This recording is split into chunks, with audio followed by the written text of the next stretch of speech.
Most men actually don't think they have a problem. They take pride in this, right? In having loads of sex and still being able to go on for ages. Compulsive masturbation, cheating, because their sex drive is insatiable and they're real men. That means they have high testosterone, right?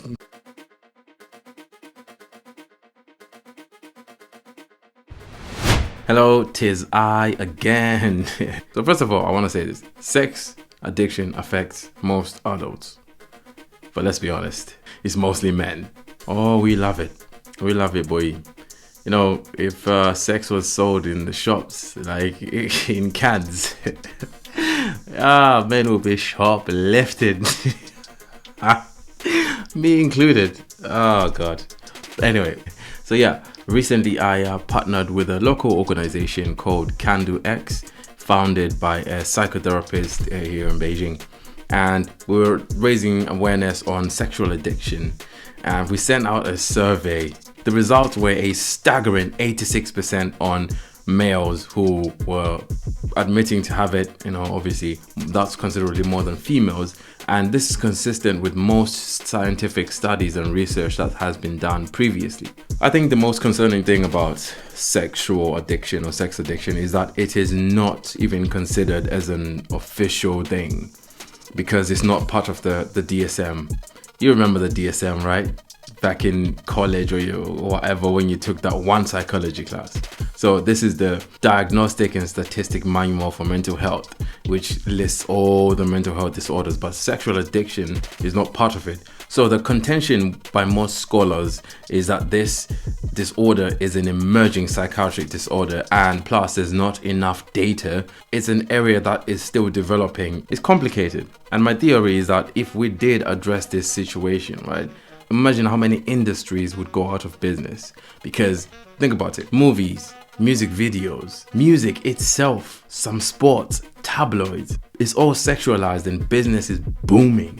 The adult entertainment industry generates over 4 billion a year. So anyway, the bottom line is that it's complicated. There's an interesting quote that I found in a research article that was published in 2006, which says that the irony is that sexual behavior becomes the primary way of coping and handling problems, that in turn creates a cycle of more problems and increasing desperation, shame, and preoccupation. So we can clearly see how this can become a rabbit hole really quickly without the person knowing how to dig themselves out of that hole, right? Research shows that the same brain regions that light up for brain addicts is the same brain regions that light up as well for people with sexual addiction. And they do this by looking at something that they call the P300. This is how the brain responds 300 milliseconds after you see something new or interesting.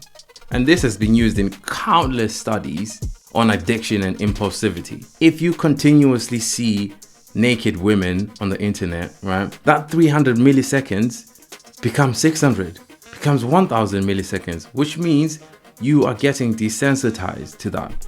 Let's look at some questions that might help you realize that, is this becoming a problem, or is my behavior swerving towards the compulsivity and hypersexuality, etc., etc., etc. So the first question, and which might be an extreme case in my opinion, but a telling one, is that, is it interfering with your daily life and responsibilities? Now, have you stopped socializing or engaging in certain things because of it? Do you find yourself briskly walking to the bathroom at work or in public places to satisfy that need, right? And I guess that's where the interference comes in, right? Is it stopping you from living a normal life? Or is it becoming a routine every night before you sleep? It's like, oh, I need to watch porn every night before you sleep. Even if you're tired, or even if it's almost a routine, you don't have to think about it, or it's almost like brushing your teeth when you wake up in the morning, right? Is it getting to that point? Do you need variety or frequency to achieve the same excitement or relief, right, from sexual situations? And I think this is where the P300 starts to come in, you see, because now, so yeah, if you find yourself having sex with your girl many times, right, and then you get home, you touch yourself again, bro. Jesus. Okay. Danger zone. Danger zone. You need to see someone, right? Or you just need to curtail your behavior. You don't always need to see someone. You need to address that behavior to yourself and realize that, okay, it's becoming a little bit too much. Another helpful question would be, do you have sex even though you know it's going to have negative consequences, such as getting a sexually transmitted disease or giving someone a sexually transmitted disease, but you have sex anyway, unprotected sex? Now listen, see, this is where you guys out there, that needs to stop. That's not cool. I suppose the last question, do you have trouble establishing and maintaining healthy relationships because of sex or your sexual behavior? Another result from the survey, which was quite interesting, was that the longest period someone battled that addiction was for 11 years. That's over a decade. Over a decade. And I think one of the issues with that is people are scared to seek for help, right? Look, if you know you're low-key having a problem, seek help incognito, right? Now, I know you know exactly what incognito means. So go ahead and seek for help incognito and do yourself a solid, my G. There may not be any official diagnosis and whatnot, but the most important thing is if you're taking a step towards that and you're trying to help yourself, there is no shame in that. And let me be honest, you will be forgiven for the behavior or the way you behaved while you were battling your demons, but you will be wrong in not seeking the help that you so desperately need. If you found this helpful at all, please like and share it with someone who you think it might be helpful for. And thank you so much for listening, and I'll speak to you on the next one. I hope you continue to heal, my friends. Until next time.